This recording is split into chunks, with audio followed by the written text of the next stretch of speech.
Okay, so we do a big variety of different services, from therapy and training through to wellbeing and strategy development.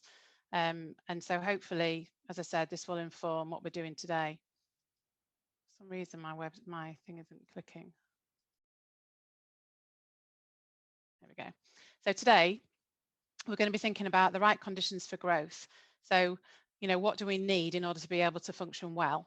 We're also going to be thinking about well-being, mental health, and learning those signs of struggle, which there are quite a number of different signs, which I know some of you will be aware of and some you might not be as well. And then also thinking about your own levels of self-care and how you look after yourselves, and thinking about what's on your menu for self-care. And then we're going to share some ideas and strategies as well. So we often are concerned with looking after others, and that's something that came out of the work we do with the police around, making sure that other people are okay and that we know what to do to step in, because that's part of your role is just to serve the public. But where do you fit into that? So what about you, and how do you look after yourself, and what do you do to kind of keep yourself at the center of everything that you do, really?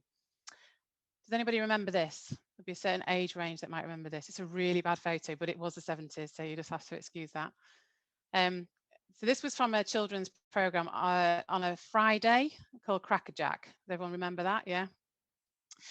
So Crackerjack was a really 1970s cheap and cheerful fun, where basically we used to pile children up on these pedestals with lots of different objects and see how much they could carry.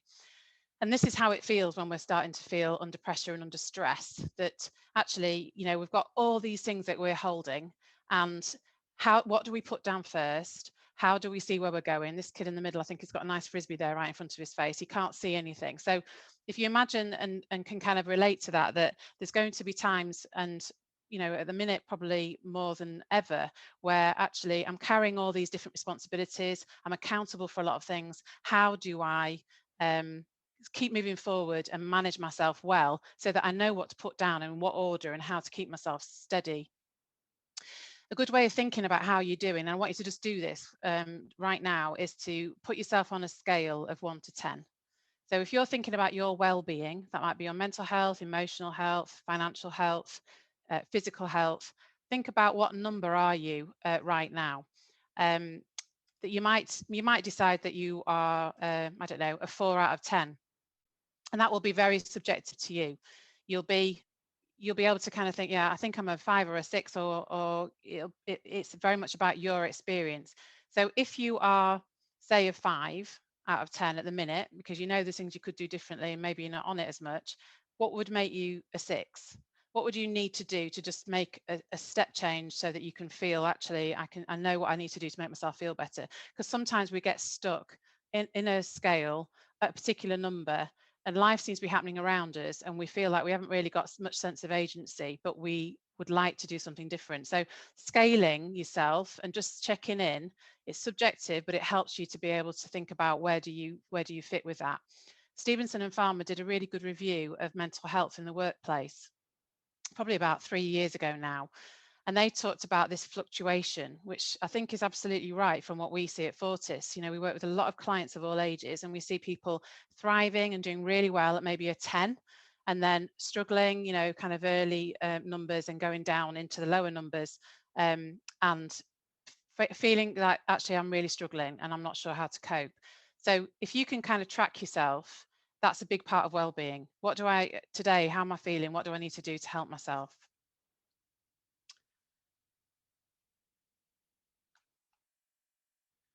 Frozen.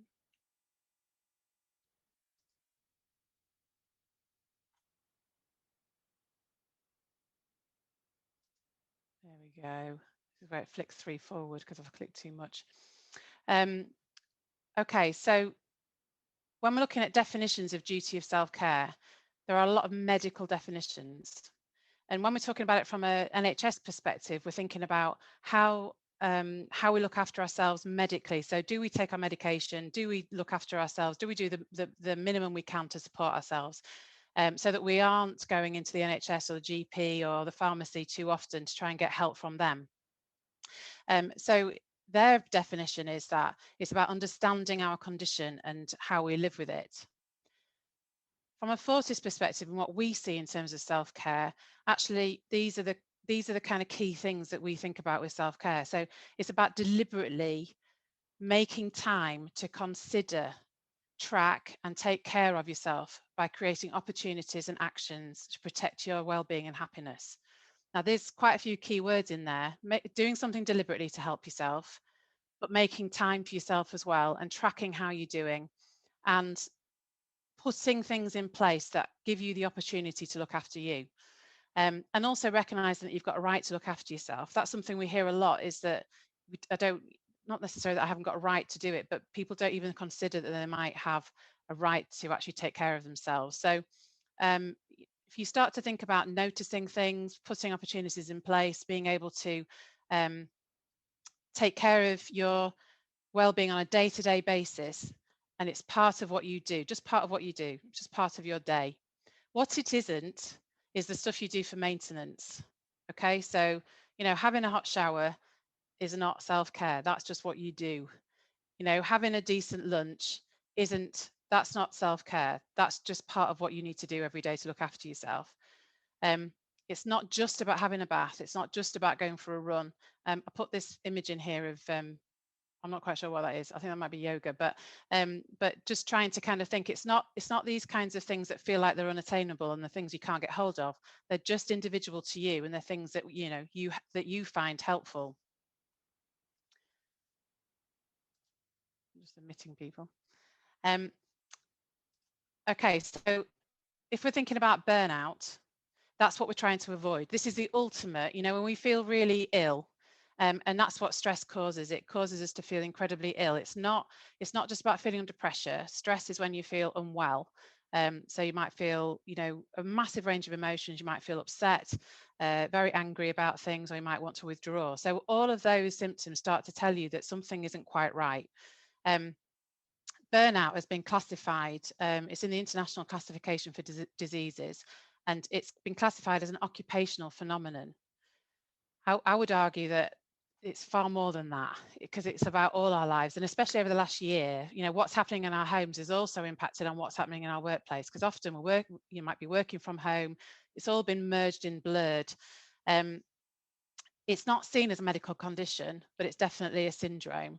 So if we're looking at that chronic stress, you can see there I've bullet pointed those three aspects. So, feeling your energy, that exhaustion, quite often that tiredness, it's absolutely, a physical and emotional response. You might want to distance yourself from the job. You might be not wanting to engage with it because actually you just haven't got the capacity to do it. And that's where we start to see that the negativity and feeling cynical about things. And also you just become less professional because you just haven't got that capacity and ability to be able to engage. So when we're looking at burnout, we're looking at it actually,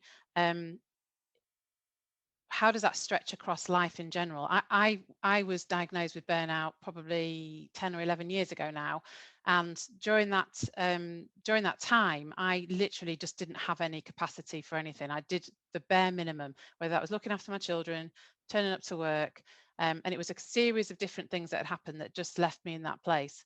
So it's a really physical and emotional fatigue.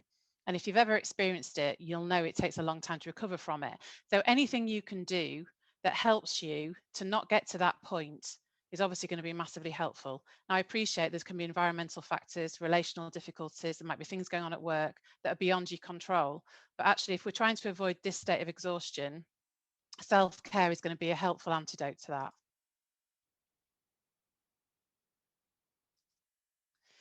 So if we're looking at signs of struggle, I've deliberately put these all on one slide, just because there's more than this. I could fill slides with them, but these are the kind of ones that you might see. So we know that feeling anxious is obviously a sign of us not managing things very well. We start to go into there's 4 different responses. There's fight, flight, freeze, and flop. So we go into all these different responses depending on what's happening and how we function. We start to feel that we can't cope with things, and then we start to act out. So that might be that we either start to become frustrated. You might find yourself having less capacity for things that normally wouldn't even bother you, or you might want to withdraw and take yourself away from situations.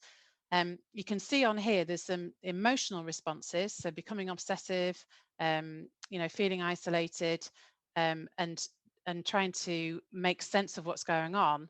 But there's also some very physical responses as well. So what I tend to see is that our body will often tell us well before we'll emotionally accept how we're doing.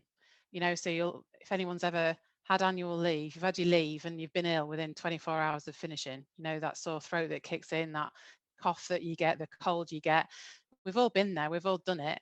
But what happens is then our downtime becomes about recovering from our life as opposed to enjoying the downtime, because we're working and that's what we're doing it for, is to have money and time to be able to go and do nice things. So if you notice that actually physically you start to have symptoms, one of mine is a chest infection. That's always what happens when I'm getting run down. That's what is my signal, and I can ignore it to a point, and then I can't ignore it anymore.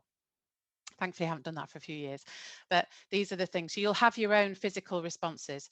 Teeth grinding I've put in there as well, because that could be something that you're doing at night subconsciously. But you'll also feel that kind of, I can't really quite remember what was in that meeting last week. I'm feeling quite fatigued. I've put in self-harm and self-sabotage. Self-sabotage can be any behaviors that you do that actually don't help you, that actually undermine you and your process. And I've also put in here somewhere, on the first line there, about self-medication. So your self-medication could be anything from, alcohol use to prescribed drugs to other drugs. It could be anything from shopping to over-exercising. You might do a range of different behaviors that actually you just do to try and make yourself feel better, but you're not really understanding what's going on at the core of that. And so, it's not as helpful as it could be. So if we're thinking about the conditions for growth, as I said at the beginning, there's a humanistic psychotherapy theory, and the guy who developed it, Carl Rogers, talks about the right conditions for growth. So when you're going to see a therapist, someone like me, what I'm trying to do is create the right conditions for the person who's sat in front of me, whether that's on a screen now or face to face, to be able to help them to be able to grow from where they are right now. And a lot of people can be quite damaged by the time they get to that point of asking for help. He talked about potatoes, which is why you've got an image on there, potatoes. So he talked about, if you put a potato in a dark room and you have a shaft of light, so it's dark, it's cold, but there's a shaft of light, the potato will grow towards the light. Does that make sense? So the conditions for that potato to grow are right. And it's the same thing for people. It's the same thing for you as an individual, what you offer yourself, what you get from your family and your relationships, what you get within your organization as well. So what are the right conditions for you to be able to grow and to be able to feel connected and grounded and all of that good stuff that comes when we're feeling well? The 5 ways of well-being, I'm sure you'll have come across these, but again, it's just about thinking about, where am I at with this? At the minute, connectivity with others is quite tricky. You might be working and still seeing people on a daily basis, but you also might be struggling to do that with particular people because we're not allowed to see people. So when we talked about, social distancing, actually, this is about physical distancing, but keeping connectivity. So how are you keeping connected with others? Are you preferring not to, or are you finding that actually I've started to get back into that, or you might have gone through phases? But being connected to others, if you lead a team, how are you getting people to be connected with each other, especially if they're all working in different places? Being active, we know that physical health is massively important to our mental health. They're not something that's disconnected, they're absolutely connected. So if you're feeling that actually you're taking time out to be active, that's going to help your endorphins, it's going to help your mental and emotional well-being. It's also good for that stress relief as well, depending on what you're doing. That giving part in the middle there is about reciprocity. So if you are giving to others, you're going to be able to get that great feeling back of helping somebody and actually stepping forward.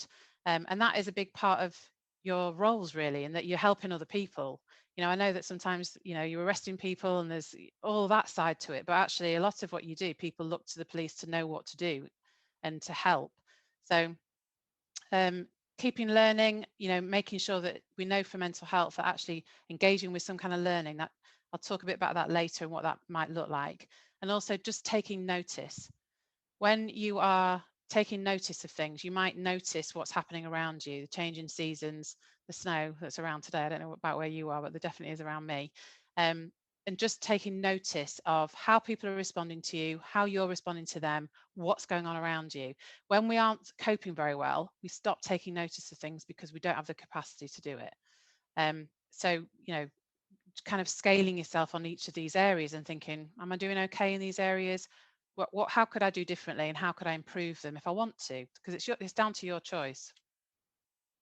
And we're thinking about surviving or thriving, going back to that quote at the beginning.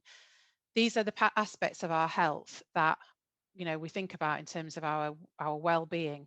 So your mental, emotional, physical, financial, and also your creativity. When I do training with police officers and I rock up with felt tips and stuff to colour in, there's a kind of disbelief across the room, like, oh, what is she doing? And then I give them Haribo and that all goes away. everyone's fine with it. But the creativity side of it, that might be anything that you like to do that is creative. But we tend to kind of, as we get older, and if we are struggling with our self-care, that kind of starts to go, because it almost feels like I haven't got time to do that, or I haven't got the right to spend time on those things. So think about, in terms of your own health, but also the people around you and how are they doing. Financial health is a big part of how we do. So if you've ever had a situation where, you're in debt, you've got, too much to pay for and not enough money to pay for it, you haven't planned for your future, all sorts of things like that. The financial aspect adds such a weight onto people mentally. And you might have quite strong messages about financial sides of things as well. And then our direction, I put on there, our purpose. So our purpose is really important. And often when people that we see are struggling, they've kind of lost sight of that. Why am I doing this? What's it about? And why did I think this was a good idea in the first place? So, connecting to why am I doing what I'm doing? We've often got the elephant in the room, which is why we've chosen the elephant for the logo for this and for the podcast as well, about what is not spoken about. And often our mental health isn't something that people tend to want to speak about because there's still a stigma attached to it. That's what we're all working really hard to get away from. But our self-care is very much connected to making sure that we stay mentally well. Mind have got their definition, which I'll give you a chance to read as I'm talking over it. But you'll see from here that actually there's an awful lot that they say that we should be doing in order to be mentally well. So what does that really mean? And how realistic is it that we might be doing all of that all the time? I suspect that if I said, right, everyone, give me a show of hands, how many people are doing this 100% of the time, there'll be very few people that could actually really genuinely put their hand up and say, yeah, I'm all over this, I've got this. There'll be parts of this that you maybe don't do that well. And the bottom paragraph there about reasonable standards. Often we set ourselves really high standards and expectations. And then when we don't meet them, we give ourselves a really hard time. But the person who set those really high expectations is us. So in some ways, you think about that self-sabotage, actually, if you bring that expectation down, the chances are you're going to be able to meet it. So, not setting yourself impossible goals, not trying to be perfect in everything as well. A be perfect driver means that we're striving all the time for it to be perfect. And all it takes is for somebody else's judgment to say it isn't, or the sands to shift and suddenly we're not. And that can be quite derailing for some, especially if that's one of their drivers. When we were doing the training for this kind of keeping the peace stuff, we asked about conditions of worth, and we did an exercise that was around putting post-it notes onto different titles that I'd put around the room. And it was really interesting to see what came out of that. So conditions of worth are what we feel we have to do in order to be acceptable and to gain the approval of other people. Okay, so these are things we've learned growing up. I'm a psychotherapist, so it wouldn't be right if I didn't go back to childhood. So I'm just gonna tip into that for a minute. We have conditions of worth that are based on what we've grown up in. And you might have really clear messages about that. So it might be anything from, if I'm busy, if I'm not busy, I'm lazy. It might be about finances, save for a rainy day. Don't spend it if you haven't got it. It could be about talking about feelings, that could be a taboo. We can have all these different conditions. So what happens as we grow up is that we look around and see the responses of people around us and what we need to do in order to gain approval. And what came out from the training was that some of those messages I've just said, were really kind of at the core for some people about, being in the job they're in, being in the career they've chosen, what's driven them to being where they are. And so thinking about your own conditions of worth, what did I grow up in, and what was the expectations? If I was going to get approval or to be acceptable to somebody, what was it I needed to do? And what does that mean now? And how is that impacted on you now? And is it something you want to keep, and is it something you want to change? Also thinking about, if your parents, have you passed some of those on to your own children? And again, are they ones that you want to keep or change? So conditions of worth is something I'll pick up again in the next webinar, which is next month. But I just wanted to kind of give a nod to it, because sometimes when we maybe don't look after ourselves from a self-care point of view, it's because we're bottom of the list. If I said to you, write down everything you're responsible for, where would you sit on it? Would it be at the bottom? Would you even be on it?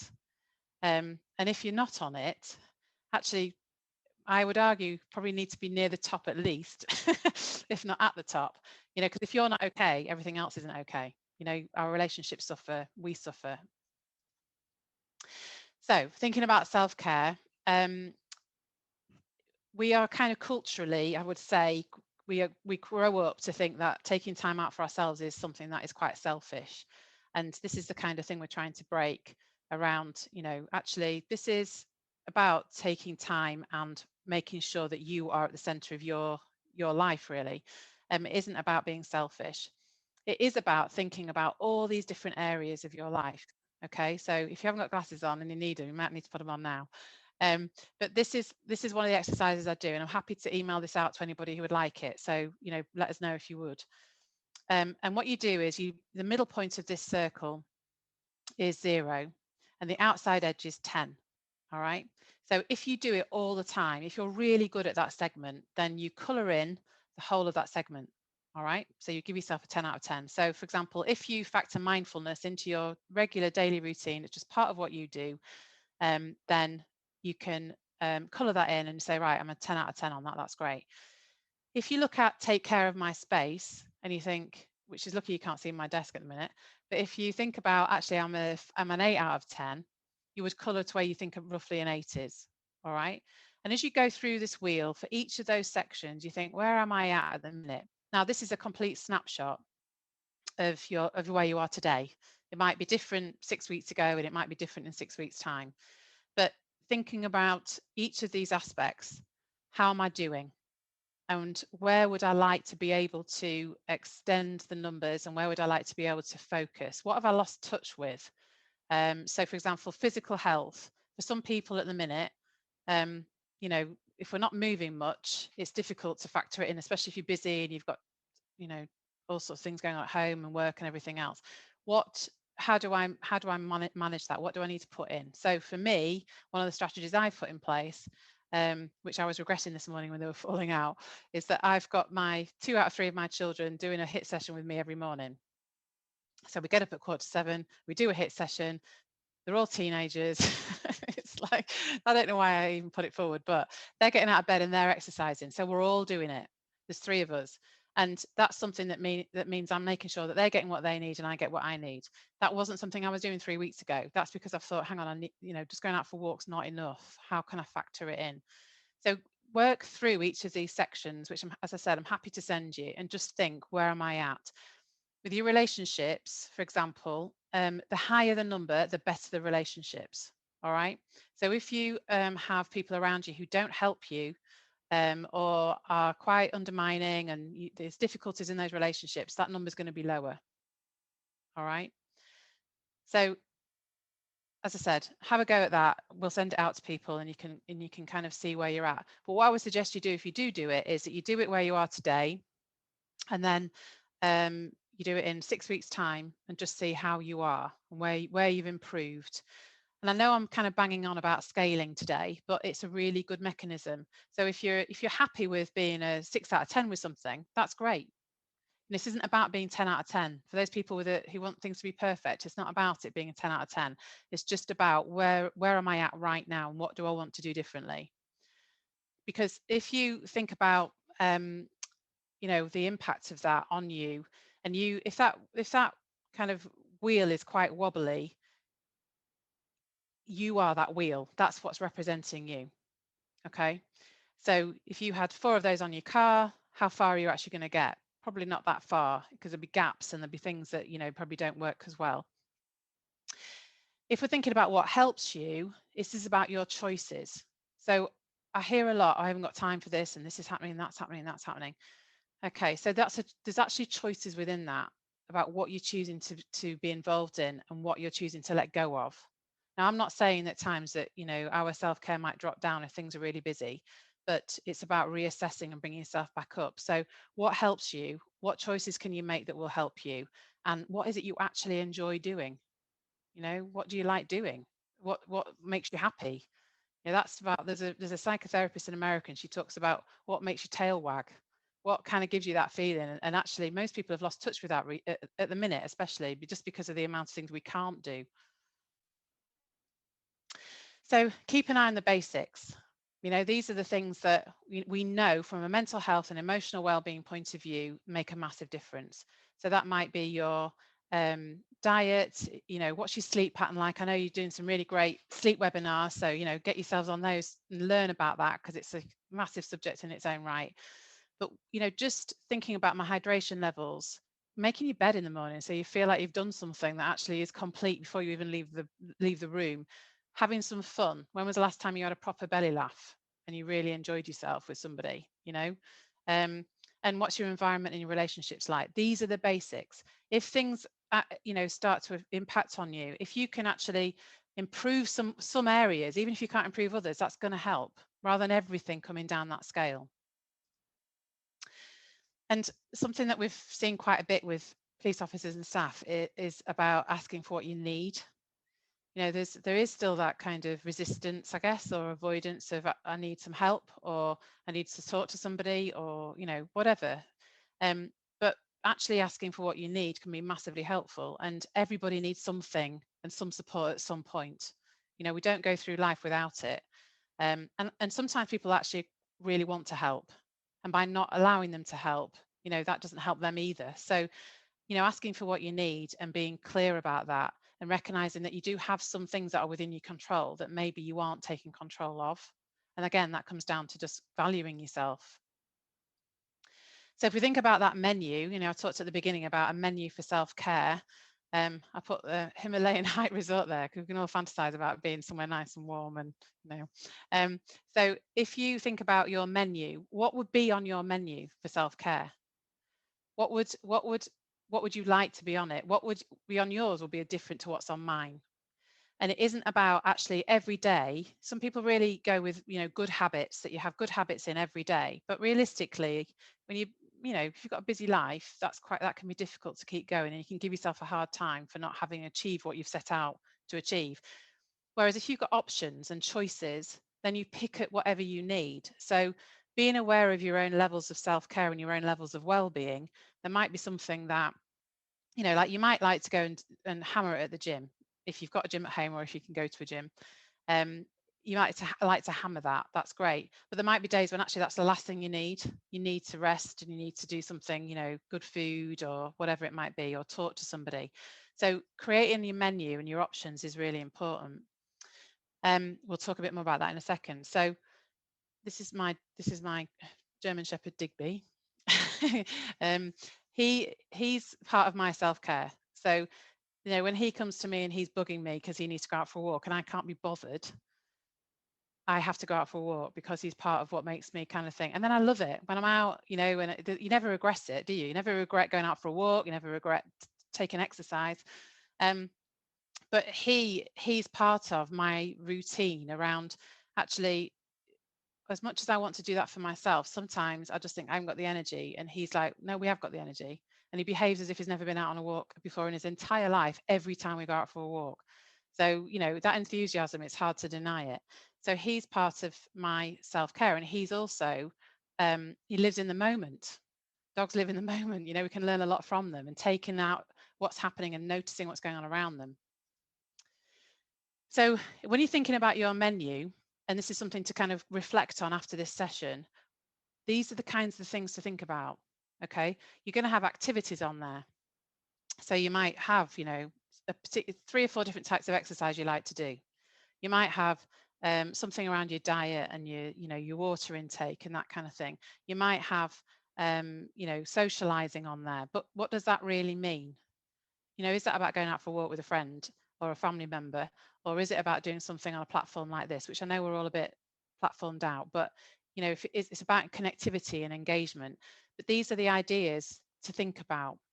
Is there something you can do that's quite therapeutic for you? Taking the time, if you need to book it in, put it in your diary so you've committed to it. Even if you change your mind about what you're going to do, it's at least you've put the time aside for yourself. Putting down some of the responsibility that you feel and putting those things in, like fulfillment. Distraction is a great technique. If you've got a lot going on, go and do something that distracts you from it. You don't have to engage and overthink everything. Doing something creative, so that might be anything from cooking to planting something, to being creative and actually creating something. I'm surrounded by art therapists at Fortis, and they're always, when someone's just dropped something in today they've made, it's all that kind of importance around that. And then on the right hand side, what makes you well, create space mentally and physically. Joy. So joy is one of the most difficult emotions, because when we feel joy, we're waiting for it to end. This is great, but it won't be here tomorrow, because there's always going to be a down. You always come down the other side of it. So factor it into your self-care menu, along with these other things at the end, which you've mentioned. Gratitude is a great antidote if things are really tricky. What are you grateful for, and who's important to you? This is going to sound like a really counselor-y thing to say now, but breathing is a fantastic strategy to be able to support yourself when you're feeling like, actually, I just need a minute. And that's belly breathing, so breathing into your diaphragm. 7-11, breathe in for 7, out for 11. Your out breath wants to be longer than your in breath. And just slow down that physiological response that you're having to stress. All right.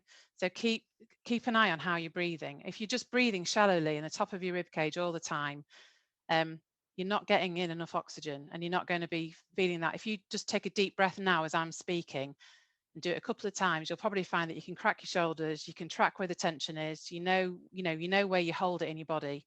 And that's what that's important for. So whether it's about just doing breathing exercises to help you with stress, or meditation, or whatever it might be, there's loads of things out there that you can do now that's available. Writing things down. So I don't journal as such in this way, but what I do is mind maps. So this isn't one of mine, by the way. This is just one I found.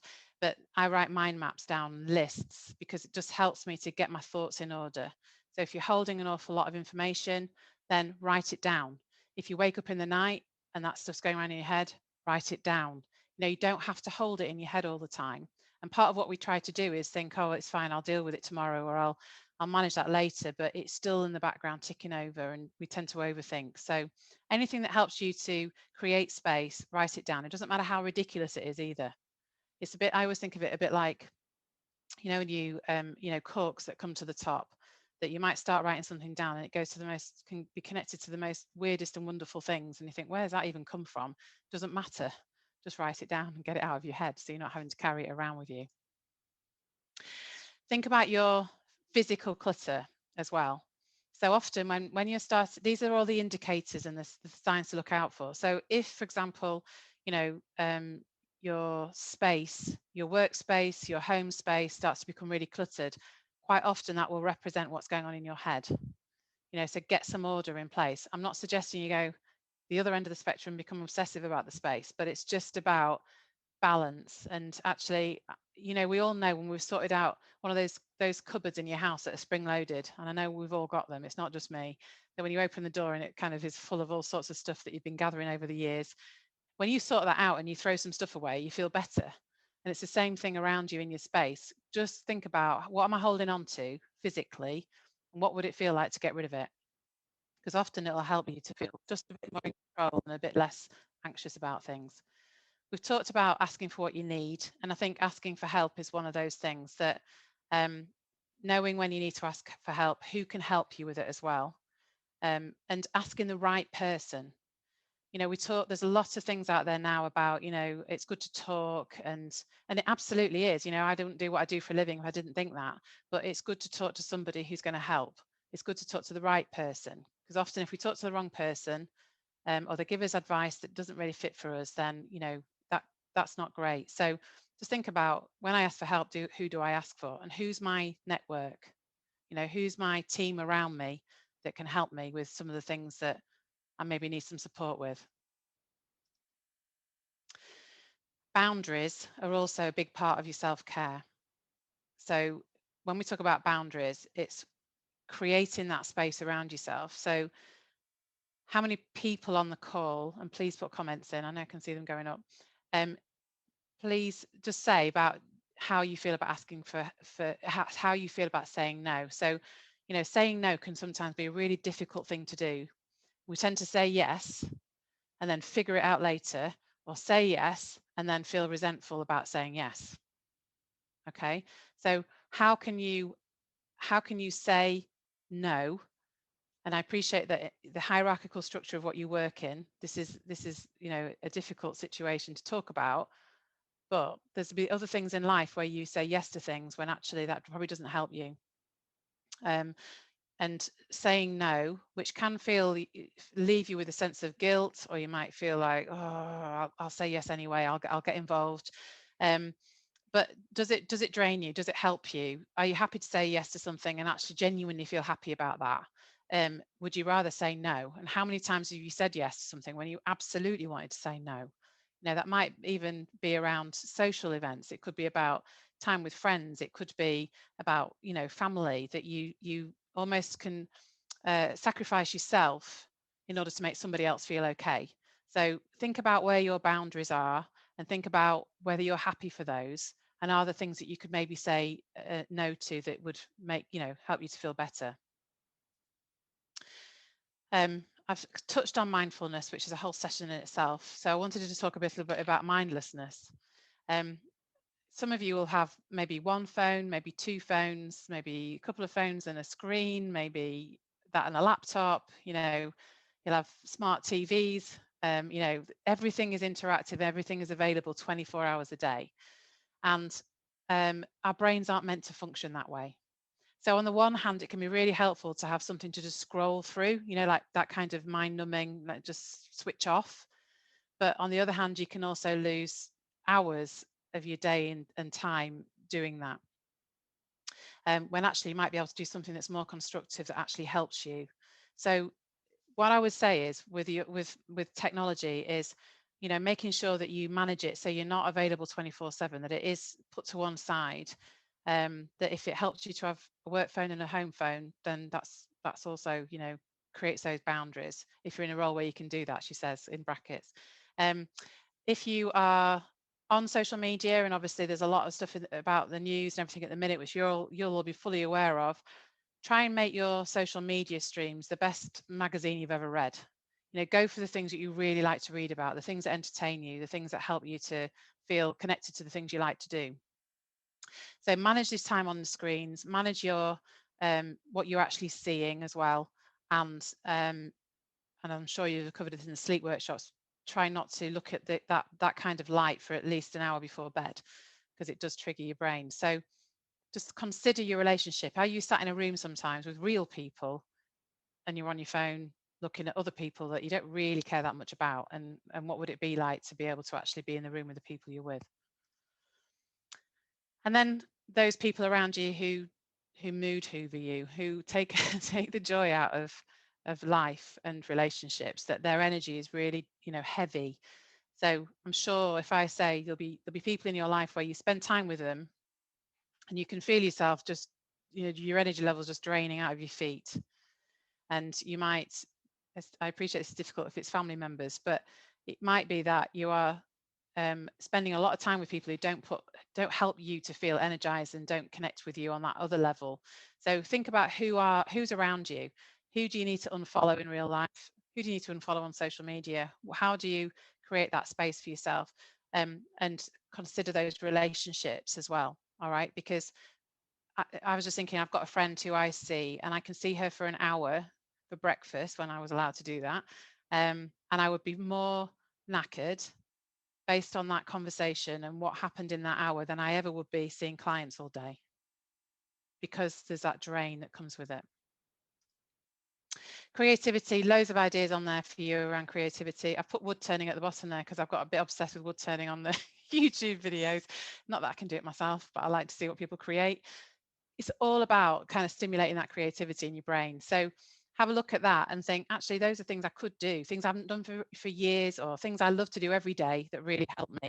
And have a go, have a go at something. The amount of adults who will say, I'm not creative, but they'll really take care about what they wear. They'll really take care about how they present food on a plate. There's these things that we do which are creative, and they are part of what makes us tick.